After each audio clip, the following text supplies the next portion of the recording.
In this tutorial, we're going to go over how to organize your Google Drive to make your workflow much easier for you. So once you're in your Gmail account, you click on Google Drive in the top bar here, and you will be entered into an area that's like a giant file cabinet. It has all of the documents that you've created or that people have shared with you. So let's look over here on the left side and look at some of the navigation that's available for you. So I usually leave it on recent, and that organizes all of my documents by what I've recently been working on. You can organize it by starred events, so if you wanted to star something, like I really wanted to come back to this document, I can just click that and it will be starred, and then I can search by all starred items. I can also go by who shared a document with me, or I can go into my drive. Now in my drive, I have files made, and that's a really great way, whether you're elementary or middle school or high school, to be able to locate your documents and documents of your students. So if you're elementary, which I've been teaching elementary, I created a folder for my last year's class. So underneath that folder, you can see I've created all of the student names. Each student has their own folder. So if I click on Samantha's folder, I can quickly access all of the work that Samantha has been working on throughout the entire year.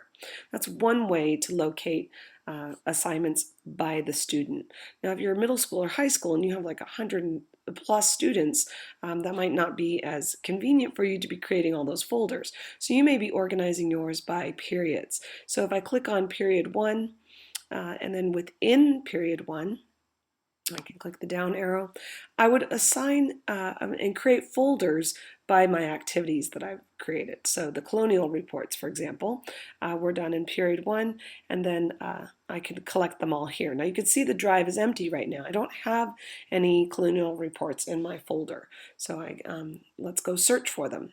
And using this toolbar, it's really easy to find the documents that either you've created or your students have created and shared with you. So if I type in the colonial report,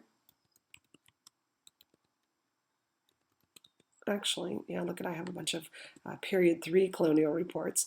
These are a bunch of colonial trade reports. Now I can select all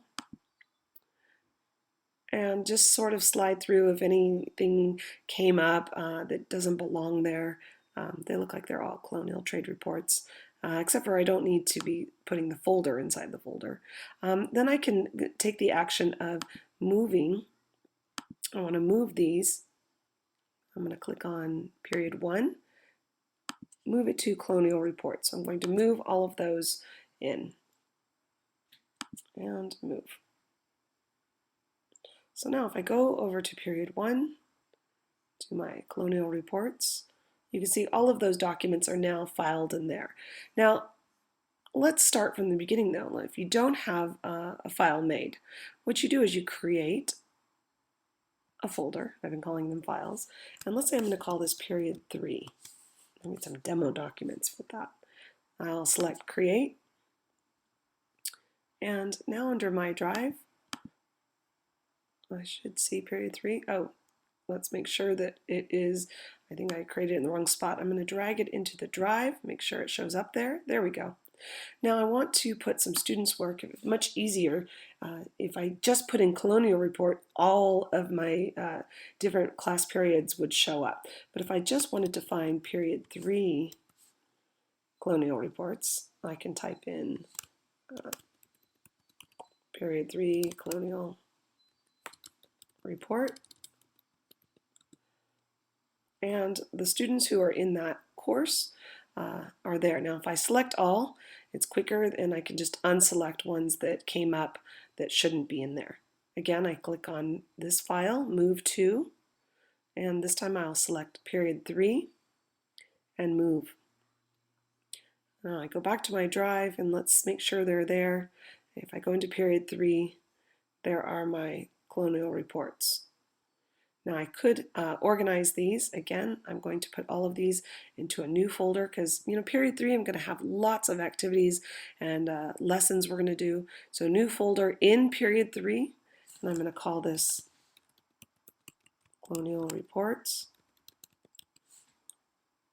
and create. And this will move them all into that folder.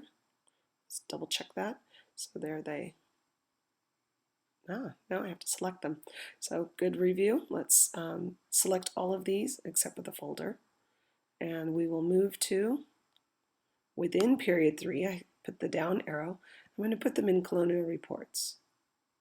There we go. A lot of colonial reports here. All right, so again, let's review. We're back in my drive. Here are my class periods. If I select period 3 in colonial reports, here are all of my students' reports. So it's kind of helpful when you have lots of different courses, lots of different projects within those courses. Create your folders within folders.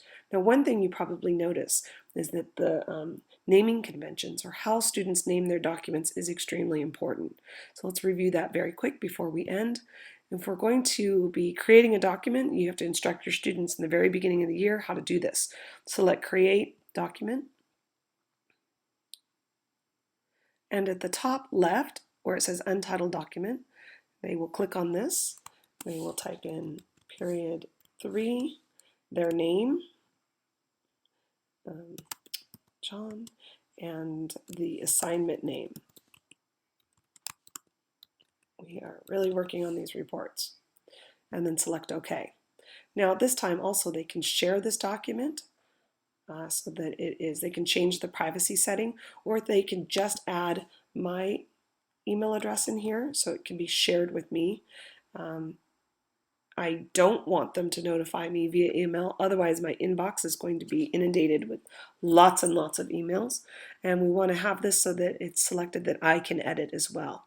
If you want to change it so lots of people can access the document, you just select Change and anyone with a link. But again, I have the rights to share. I'm skipping sending notification, and then I'm done.